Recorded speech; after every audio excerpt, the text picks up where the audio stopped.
Hi, I'm Eli with TechSoup Connect Canada, and I'm delighted to bring David in for a repeat engagement where he gets to basically be our champion who can come here and answer all of your digital marketing questions. So with that, let me get out of the way. It's all you, David.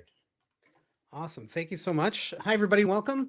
I am David Paseric. I'm the CEO and founder at Wow Digital. We're a Toronto-based web design and marketing agency focused. We are niched in nonprofits and charities in Canada, the US, and worldwide. We have these open office hours to help provide you with guidance, insight, thoughts, recommendations, maybe even a deep dive if you have questions about your landing page, your home page. Giving Tuesdays coming up in like 3 weeks, December 2nd. So happy to have conversation about anything and everything, all digital marketing related. This is definitely not a sales pitch. However, if you do need support, you can absolutely reach out to me. Myself and my team would be happy to work with any of you. I guess without further ado, I do have the search open here. I'm curious, where is everyone coming to us from today? So I saw that Pashta mentioned in Victoria, BC. Your weather's probably better than ours over here. We got hit with some snow the last couple of days and like minus 11 Celsius here. Yeah, we got Vancouver, Phoenix, Arizona. Awesome, Meg. Kathy's in Toronto. Yay, Toronto. San Diego. Nice. I had a last week small little story. I also do coaching and mentoring for digital agency owners as well as nonprofit leaders to help them grow, scale, organize, and strategize. And we had a summit here in Toronto last weekend. We had people from California, from Arizona, from Toronto, from BC, from Spain, from Portugal. There's one I'm missing. Barcelona. Barcelona was the other one coming to Toronto and New York to get together and sit and strategize. Lots of similar cities coming in here, so that's really cool to see. So let's kick this off. Anybody have any questions, thoughts, anything that you might want some feedback on? I know, John, you mentioned you've got to hop off at the half hour. Is there anything you have? I'd be happy to have you jump in and we can chat. Here we go. Can you hear me okay now? Perfect. Okay. This is not necessarily a soundbite question. But it's a broader question at large. I think what's going on in technology in general. And the question is related to what's happening in the search engine world because we're seeing our click through rates go down, and then we're hearing buyers aren't Googling anymore. They're asking AI for short lists and comparisons and recommendations. And we're trying to just maintain our brand here. And if we're not in those answers, we don't exist. So I'm just wondering if you have a take on that. Is SEO dead? Is paid search dead? What might be going on there? Yeah, that's a great question for sure. So here's the lay of the land for the last 6 to 8 months, and I'll tell you where I think things are going beyond that. If you go to Google today and you search for something, chances are you are going to get the AI Google Gemini answer at the top before any results. Okay, so what's happening is, and we're seeing this across sectors globally, not specifically just nonprofits and charities. What we're seeing is that people are getting the information they want without even leaving Google. So you go, you search, you get the answer right there. It gives you some information. You have Perplexity. I don't know if you've heard about Perplexity. It's basically if like ChatGPT and Google had a baby kind of idea, and people are using that. They're using ChatGPT. They're using all kinds of AI to get information. I even catch myself going, why am I Googling this? I could just go to AI, search for this thing, not get any ads showing up in my content. Now, having said that, as a total side note, AI has a habit of what I'm going to call hallucinating and making stuff up. So we also have to take the information that we get, like we do with any website, with a little bit of a grain of salt. But in terms of traffic, yes, globally, we're seeing a downturn in click-throughs to pages. There are some unofficial almost standards that are coming out. So if much about web, you have something called a robots text file, which instructs search engines what to do with your website. You have sitemap XML files, which basically list out, all right, here's all the content that we have. And for search engines to go and index your website, add all the pages that you have to their database so that you can show up in search. There's a new kind of proposed guideline around LLMS text files. So LLMs are the large language models. Those are what drive all the AI engines. So there's a proposed guideline around that. If you have WordPress, there's a couple plugins that you can use for SEO, like Yoast SEO. We prefer Rank Math. We use that with our clients. We have a pro version of that. And there should be a setting inside of there to enable the LLMS.txt file, which will eventually help you get your content into the AI platform so that you can show up as relevant content and context in the results. What you also want to do, what I found helpful, is if you actually go to the AI platforms, so pick 2 or 3 of them and just search for, hey, what do you know about Wow Digital? What do you know about your organization? And see what it comes up with. You can give it some additional insight. You could say, actually, that's wrong. This is what we do. Here's some pages for reference, that kind of thing. So you can try to teach it. So eventually, like if you do that enough, once a week, you get one of your friends or somebody else on the board or another employee or somebody, a volunteer to do the same type of thing. It's going to start to learn, oh, this is what your organization is about. And so you end up correcting the AI platform. Does that help you? Yeah. So do you think it's going to change SEO? We had a report done for us. They did it for free and for us, and we show up real well in OpenAI, but when we get into Gemini and we get into what was the one you mentioned, some of the other large language models, we were just non-existent. And but I think the reason we showed up quite well in OpenAI is because we interact with OpenAI quite a bit and write in our grants and things like that. So I'm just curious if this is going to revolutionize SEO.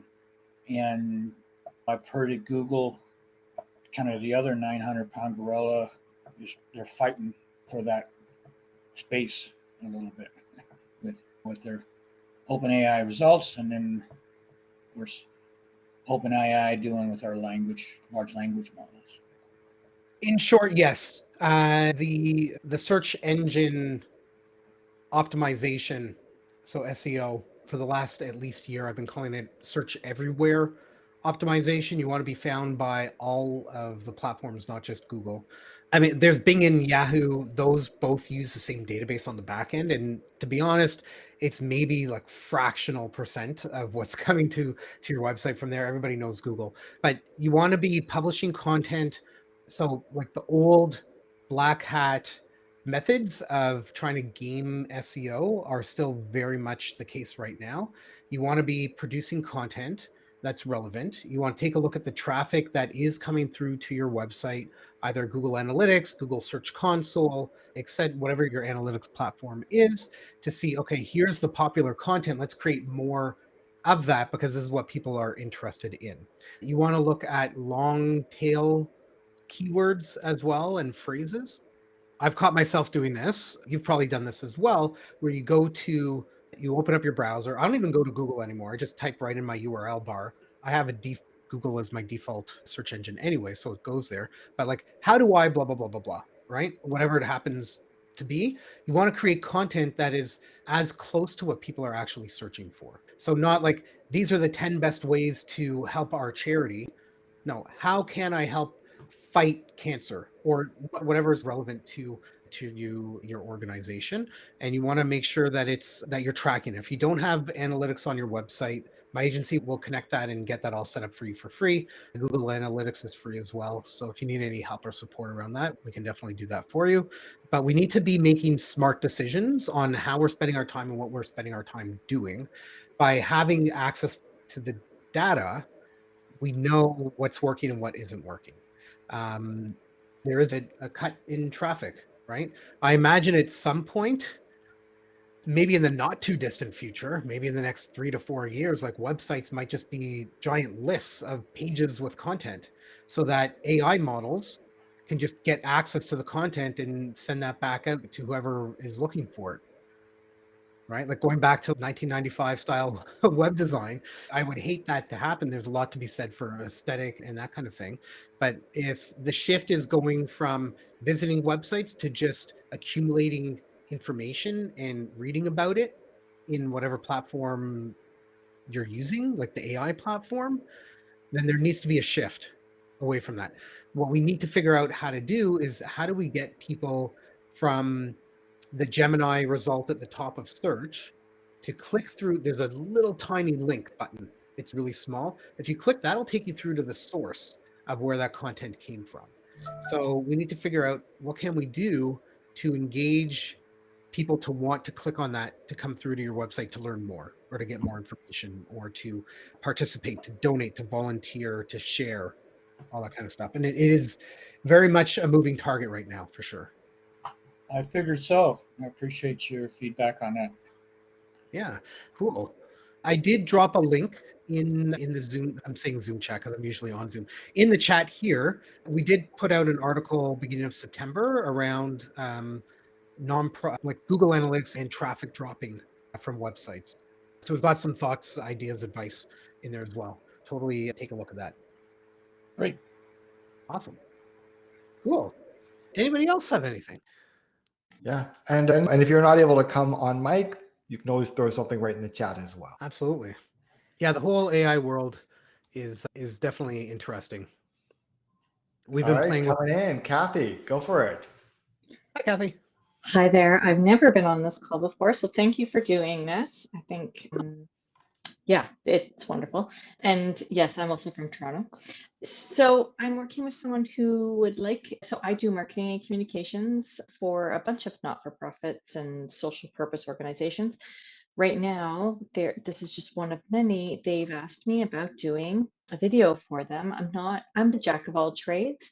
I have never done what I would call a like good video. I've just done some basic stuff for social media and really small stuff like that. And so I've been looking at some tools, and obviously it's very clear that they market themselves as software where you could do it yourself. And I feel like I have a background in learning things all the time. I looked at a bunch of different pieces of software. I've used Canva before, but not for a lot of video. I've looked at Descript or Descript and Animoto and maybe one other. And I'm just wondering, what do you think about these tools? Is there anything that actually differentiates them? Are they things that someone with some reasonable abilities and time could do, or are we best to hire someone to do this for us? Some question. What is the intent of the video? Oh, great. Yes. So this video that I'm working on now is like more of a product type video, like a service video. Okay. How does it work? How do you use this kind of thing? Okay. And in terms of the actual footage for the video, is it something like you're going to be going in with like your phone and shooting video, or they're going to do it and send it to you, or like it's all B-roll or like animated? Like, Yeah. okay. Okay. So theoretically, we could do like a Loom video where we just take screenshots of our screen or video of our screen. So that's one option. I could also do it as we have screenshots of what they offer, and we could base it around some moving screenshots, for example, and animate those. So that's possible. And we could also simplify and make it just a basic animation showing with some sort of creative looking screens on the animation. These are Okay. things I've thought about.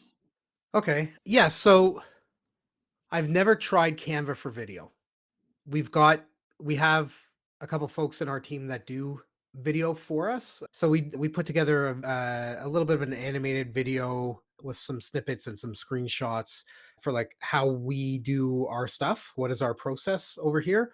And that was human done instead of using these platforms with clip art kind of thing. There's one that, shoot, I can get the name of it. I don't remember what it is. I have to ask him about it. Another guy named Dave, him and his daughter were making some videos for their school, and they were using one of these platforms. It wasn't Descript or Moto. Oh, it'll come to me at 3 a.m. But if you want, you can shoot me an email. Happy to get that name over to you. I'll throw my email address in the Zoom chat here. Just david@wowdigital.com. And I said Zoom chat again, didn't I? Anyways, but I think, Pictory is another one that I've looked at, by the way, okay, in case that was the one. That one. maybe I'll shoot him a note right after this to get the name of it. I would try it. I would see how it goes. I would give it maybe like a half hour of time and see if you can do something with it. There's going to be a point in time where it's like a crazy amount of your time to do it, or it's really easy. And it's just a matter of playing with the tool to see what it can do. From my experience, we've tried these like AI platforms and other platforms for helping to build website templates or initial concepts, things like that. We have yet to actually be impressed with anything that did come out of them. They either didn't interact properly or it just looked like a template that they use for everything already. And it's just, it wasn't a really great experience. But again, that was for like web pages, not video. For the video stuff, we do that human based on our side. Yeah. Okay. Thank you very much. But yeah, shoot me an email and I'll get that over to you when I get the name of that. Exactly. When you wake up at 3 a.m. with the sudden revelation. You know what's going to happen is it's going to be like 2 minutes after we conclude this session. That's what it was. Lovely. Awesome. And I should also just mention that actually our next event that we're doing in about 2 weeks is going to be basically a demo style event of several AI tools, including a video editing tool. So I want to also find out what our sort of in-house AI expert is using and recommending these days. Cool. So we've got a question here from Charles. Charles, are you able to come on mic or do you want me to read it off? Okay, good. Got an update for Charles. So Charles asks, what schedule should we put social outreaches on to get the most response? And I guess the answer is there may not be one answer around that. How do you know what you think are the best times to get that social outreach going? Okay, that is a loaded question, and I'm going to do my best here to not overwhelm you with it. Here's the reality of it. Social media is very fickle. You post something, it's gone in seconds usually, right? You need to catch the person needs to be on social media at the time that you've posted it, or chances are they're probably not going to see it. I'd say there's probably like a 70% chance that they're not going to see it. If they're not following a lot of people, if they're not connected with a lot of people or businesses or organizations, greater chance of them actually seeing what you've posted. What we need to do, we need to understand a couple of things. We need to understand who it is that we're trying to connect with on whatever the platform happens to be. And based on that, we can get a bit of a sense of when they might be using the platform. So for example, if you're looking at people that are, 25 to 40 years old, they're likely working full-time jobs, maybe finishing up school, whatever. They are probably not on social media very much during the day. So it might be before work or around lunchtime, maybe a break in the afternoon, something like that, or after work. So chances are if you post later in the day, maybe 6:30, you'll have a greater chance of getting in front of them. But it does come down to a lot of testing. Some A/B testing is what I would call it. So the more frequently you can post, the better you can game the algorithm. So if you can post 7 times a day, every day of the week, that's like amazing and fantastic. A lot of organizations aren't able to do that. So I would take a look at posting every day of the week for maybe 3 or 4 weeks. So you're looking at 20 posts. Then I would look at whichever day of the week over those 4 weeks. Now, this time of year is a little bit iffy to be running those type of tests because people are taking time off, they're traveling, you've got like the holidays coming up, end of December, New Year's, all of that. So if you're thinking of doing that kind of testing, I might suggest waiting until maybe midway through January and starting it then. But if you're posting, yes, exactly. So if you're posting, try posting the same time of day every day for those 3 to 4 weeks. Then whichever day of the week gets the most views, the most responses, look at the analytics on the platform, whichever one's getting the most engagement or whatever, start to play with that time of day on that day of the week. So if Tuesday let's say you post every day. So here's a great example. With our email list that we send out, I played with day of the week for 3 or 4 weeks, and then I played with time of day that we send out our email newsletter. And I found that between 11:50 to noon Eastern time on Thursday is the best time for us to send our emails out. They get the most opens, the most interactions, the most click-throughs, the most replies. So it's a very similar type of thing. Play with day of the week, play with the time of the day once you figure out which day has the most interaction, and go for that day for that platform. Different platforms might have different schedules that work better. Once you figure out, all right, Tuesday at 3 in the afternoon is the best time to post, try posting on other days of the week around that time and see if you get similar results. And you can start playing with, all right, we're going to post twice a week, every Tuesday and Friday. We're going to be posting on this channel here. And you know what? Every Monday and Thursday, we're going to post the same stuff, but over on this other channel. Back in the day, and so I'm going to say maybe 15 years ago, 16 years ago, up until maybe about 7 or 8 years ago, there was a very strong belief that you should never post the same thing across multiple platforms because people are going to get sick of looking at the same thing here and here. The reality is that people are not seeing your stuff everywhere. You are, as if you're the one posting the social, you're going to get sick of posting the same thing over and over or scheduling it. But realistically, a lot of people aren't going to see what you're posting over and over everywhere. We can take that out of our mind. Does that help answer your question, Charles? There's a couple other questions in here. Okay, awesome. There's one here that we missed. What are the cool hipster email newsletter tools for smaller projects? That's me. I'm that's basically you. firing Okay. up a new website and I have a MailChimp list from 8 years ago. I'm like, but surely people have a cooler option now. I basically got about 2,000 people on a list.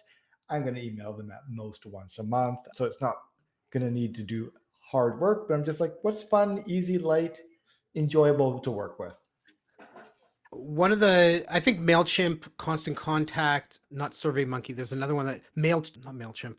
There's another one. I forget what it's called at the moment.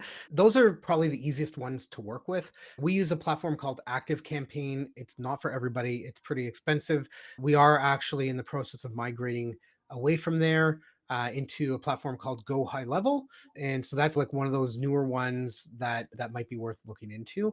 There's another one that we use for email sending through our websites as like an SMTP service, but they also do email newsletter campaigns. It's called Brevo. It used to be called Send in Blue, and it's pretty reasonable. If your website is using WordPress, Which it is. there are WordPress plugins that you can put in for free that will allow you to send out emails through WordPress. It's been a couple of years since I played with those, probably about 4 years or Yeah. 5 years. So a little bit foggy, but I don't think there was any real metrics or analytics built into those to be able to go, okay, how many opens did this have, bounce rates, click-throughs, things like that would be important to potentially. Right. Good. No, that's helpful to know. Yeah, I am in WordPress, so I think I'm going to try and stick in that ecosystem. And yeah, I don't have sophisticated needs except for if someone clicks on something, I would like to be able to follow up with the next automated thing. So that's the thing I'm looking for. So yeah, I'll do some digging. Thank you. No worries. If you go to the WordPress plugin repo and you search for newsletter, I think it's called newsletter. Yes, I just did a quick Google here. The newsletter plugin. It's newsletter. Well, that's very clear. There you go. But you just need to make sure with 2,000 people, with whoever you're hosting it with, that they don't think that you're spamming people or that the site's been hacked or Yeah, I'm anything. on WordPress.com, so we'll see how they interact together. Yeah. Yeah, because the plugins in the repo, it should be it should be available for you to use. Cool. All right, so let's take a look here in the chat. All right, so Kathy's question, for an international organization, would you need to vary the post time? Okay, so probably Kara. Some of the platforms allow you to set, like MailChimp, for example, it allows you to send the email based on the recipient's time zone, which is really cool. There's options there to do that. I know in ActiveCampaign, they introduced a new AI feature over the last 6 months, 7 months for predictive send. So based on previous times that people have opened the email. So if somebody's constantly opening up the email at 11 p.m. East, I'm in Eastern, I'm in Toronto, that might be, I don't know, 9 a.m. for them. They might send it at a different time so that it falls more in line with the time that they would open it, or more closely to the time that they would open it. Is it important that you do that? I don't know. I can see both sides of it. I think if you are based in, I don't know, in Los Angeles, for example, and you're not trying to hide that from anybody, if somebody's trying to connect with you or they're on your email list and they live in Singapore, I don't think that they're expecting the email to come in at 10 a.m. their time. Whatever works for you. I would play with testing out that kind of functionality if the platform that you're using has it, and monitor it. Do it for maybe 2 or 3 emails that you send out and see what happens. So that, yeah, I think a little bit of testing will give you some answers around that. All right, Kathy's asking about segmenting audiences into the times, differential causation, completing content. So we have different segments, and what we often recommend to our clients is to have different segments. You want to meet people where they're at in terms of their relation to your organization. So as a nonprofit, you might have people that attend an event. You might have people that have made a donation that haven't attended events. You might have people that are just on the list because they want some information. So being able to properly categorize or tag contacts and build lists specifically for those tags allows you to send out messages that you can more clearly direct the message to who they are, right? In order to get somebody to take some kind of action, whether it's reply to an email, click a link to a survey, make a donation, view information about a case study or an event that's coming up, to register, whatever it happens to be, we need to create that emotional connection with them. And you might send an email to somebody that's donated, let's say, more than $1,000. It might be a little bit of a different email than to somebody that has donated $50. And so you can modify the messaging if you've created those groups of segments. Does that help?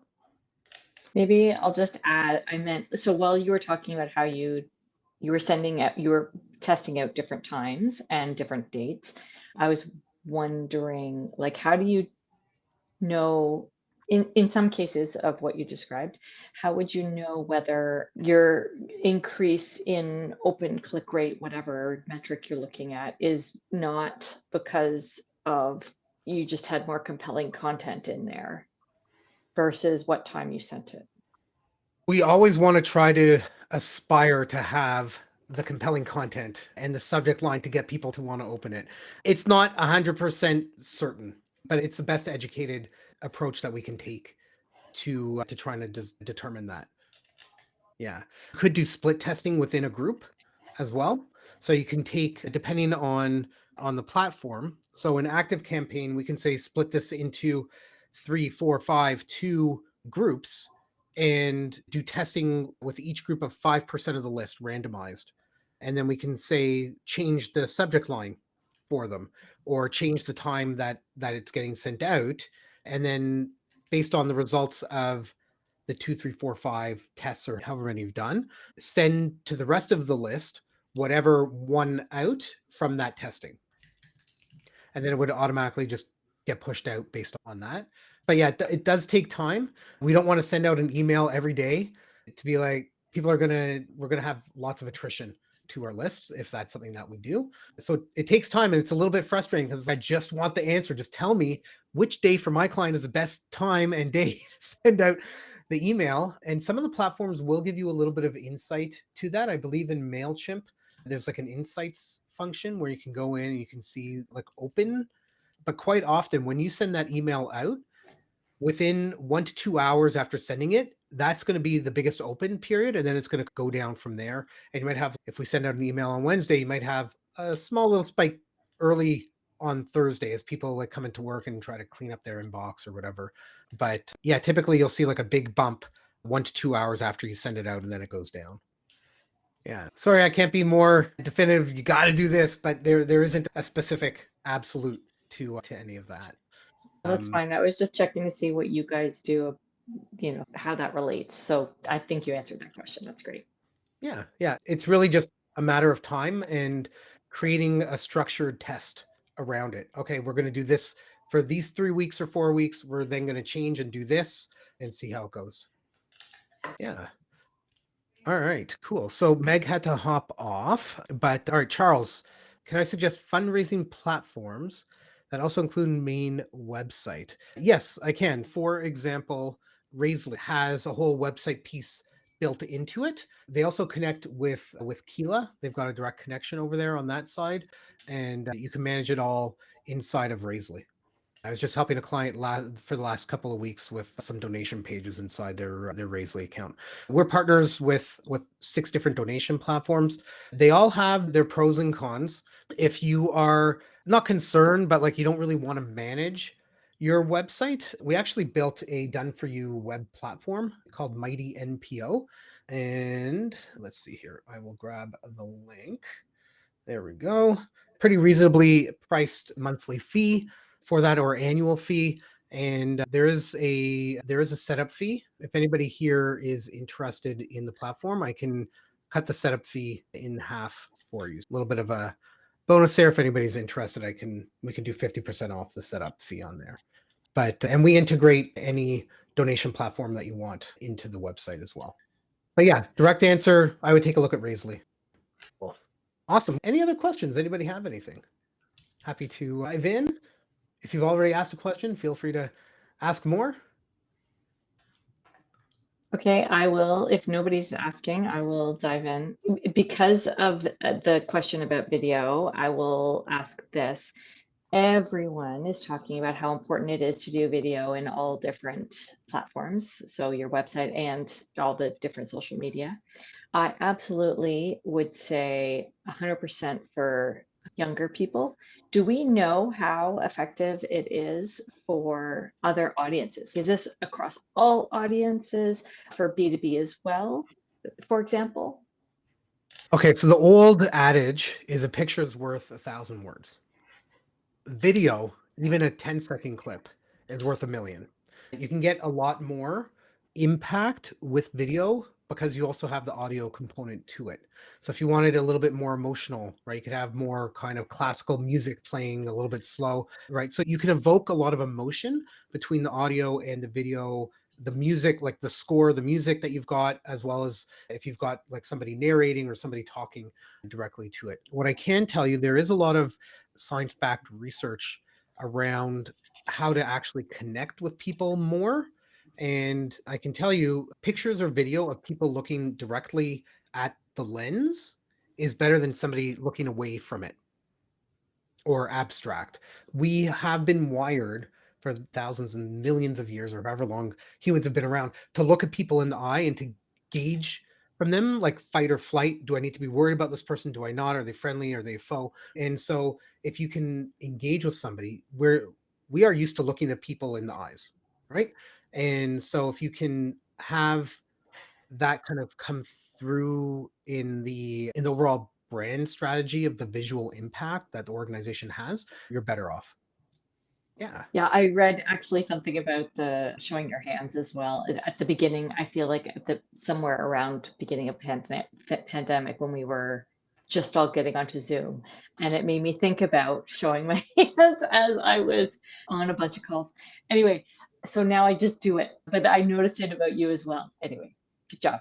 Yeah. So my hands, it doesn't look like it right now, but my hands are like up almost in front of my face right now. It's just the angle of my camera. So it takes a lot of concerted effort for me to lift my hands up and make sure that I've got them in the camera. And I have a podcast as well, nonprofit digital success podcast. You should all go and subscribe to it. But like I'm constantly making sure like I've got my hands up here and that I'm looking directly at the camera instead of looking at my screen, because then there's more visual connection and more kind of emotional response there.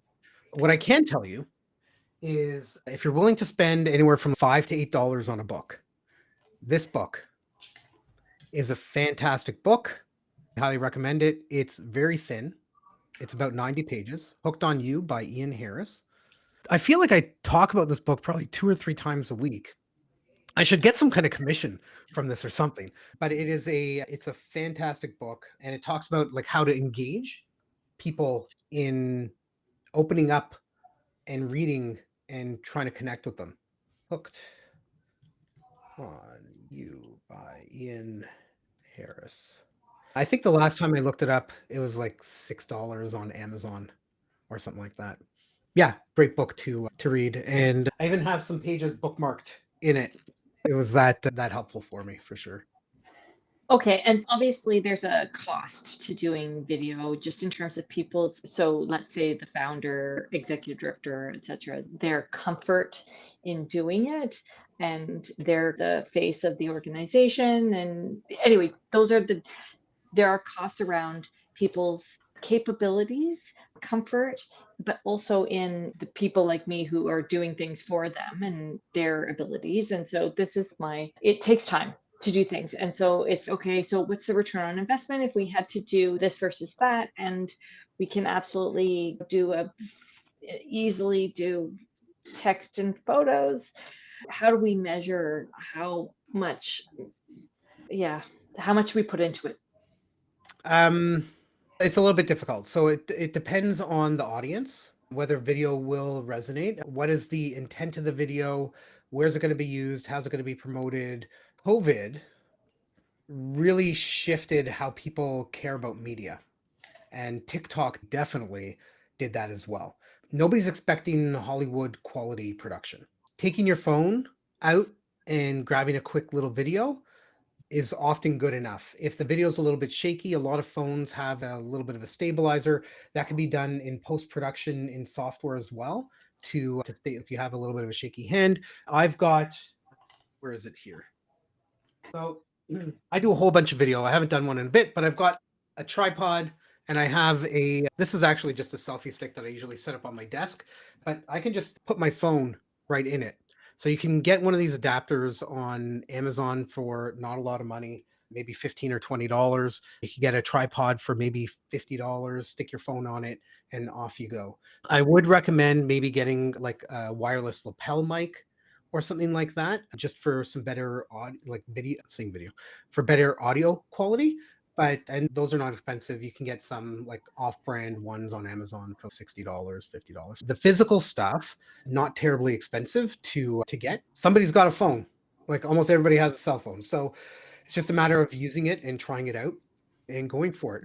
There is some good software that you could look at using. One is called CapCut, CAPCUT. There's one what's it called on here? There's one that I've used a bunch called Captions app, which is actually cool. In the app, it gives you the opportunity to drop some copy in and it'll have an on-screen teleprompter. So you can read what's on your phone and record into the camera on the phone, which is cool. And then it has some like AI stuff to do some like automatic editing of the video. Like there's definitely some options out there. The Captions app is a little pricey if you want to go like on the higher end of the app. The Captions Max, I think it's 200 US for the year or something like that. So it depends on how much you're going to do, but you can shoot video, bring that in on a computer and do some stuff on a computer as well. If you are on a Mac, iMovie or Movie or whatever they're calling it now, it's pretty easy to use to edit video. Yeah, I will grab a link here for the Captions app. Captions. I think it's just captions.app, if I'm not mistaken. Let's see. That didn't do it. Hold on one second. Captions.ai. Oh, now it's Mirage. Okay. Here, I'll drop a link there. Yeah, it's available on Android and Apple devices as well. There you go. There's hundreds of tools for everything that you could possibly want to do around this stuff. It's a matter of getting one that somebody recommends, trying it, seeing how it goes. A lot of them have a 7-day or a 14-day trial. The thing with video and starting with video, especially if you're like, I don't really want to be on screen, record like 5 or 6 times, delete them, don't watch them, and record the next one, and that's the one that you use. It took me a long time to stop watching my videos over and nitpicking at the stuff, and this is good enough. It doesn't have to be perfect. Usually I find if I say something and I don't like how that sounds, I take a pause, I take a breath, and then I continue, and you can just crop that out. But the lighting, the scene, everything else is still the same. People don't typically care if there's like a hard cut in the video as well. So if I'm here and I'm talking about something and then I'm over here and my hand, right? Like a lot of people don't care so much about that anymore. It's more about the content, about the content and the context of what's being put out there. That is great. Thank you. Yeah. It's just a matter of actually starting. And if it's for a nonprofit, I would say get everybody on the board on a rotating schedule. Once a month, right before the board meeting, show up with a camera and be like, I need a video. What do you think about our organization? 30 seconds. That's it. You can have some conversations. You can use AI to come up with conversation starters for a topic for a video from the board member. Right? It doesn't necessarily have to be the president or the CEO. It could be volunteers. It could be somebody that participates, as long as, I guess you need waivers signed by everybody, basically, that they can't hold the organization liable for anything, that they can't monetize what you've produced. They can't, like, it belongs to the organization. But like for whatever you're doing for the nonprofit, it really shouldn't be an issue around that. Yeah, we usually post one of those waivers outside an event, but I just realized, yeah, we'd have to do that if we're doing it in that way. Yeah. Cool. Awesome. Jody, Pashta, Sandra, any of you have any questions or topics that you want me to jump in on? Maybe you don't have a question about it, but you're like, what's this that I hear about? I don't know. What Sora? What's Sora? I don't know. What's Sora? Great question, Kathy.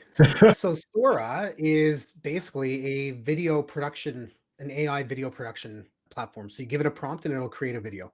There was like, I don't know if anybody here is into baseball at all, but it was the Dodgers versus Blue Jays. And if you know anything at all about Toronto, it's about how really god awful our traffic is and commute times and all of that. And so you can go into Sora and you can type a prompt. And this hilarious video showed up in my social feed. I think I saved it and I reshared it or something like that. But it was that the LA Dodgers are going to forfeit Game 6 because they're stuck on the Gardner Expressway in traffic. And like there was a video of the Dodgers bus stuck in traffic on the Gardner in Toronto, and it did all that by AI and put it all together. It's pretty wild. So that is, I believe, by Open Art. So I'm going to grab a link here and I'll throw this into the Zoom chat for you as well. I believe there is a free version of Sora, so you can go in and play around. I don't recall what the limitations are around free versus paid models.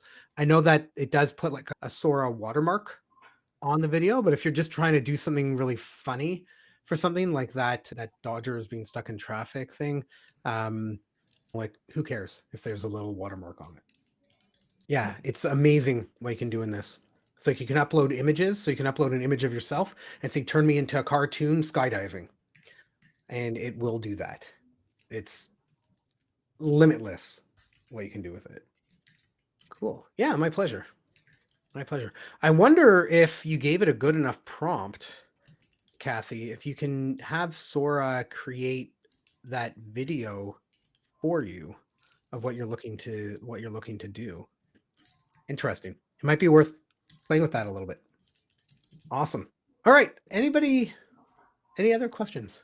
Anything like that? Actually, I think we're like pretty much at time here too. We are totally at time, and I know you've got other commitments today as well.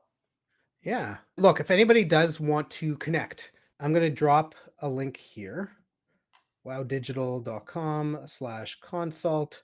Feel free to book a call with me. Happy to talk through anything. If you need any guidance, support, anything like that. If you're looking to augment your support as well and have a team, we're a team of 17 over here on this side. We do everything from web design to letterhead, annual reports, landing pages, Giving Tuesday campaigns. I actually do have a promotion right now that we're running for Giving Tuesday as well for social media graphics. If anybody's interested in that, /GT. There we go. Feel free to reach out. Happy to help and support.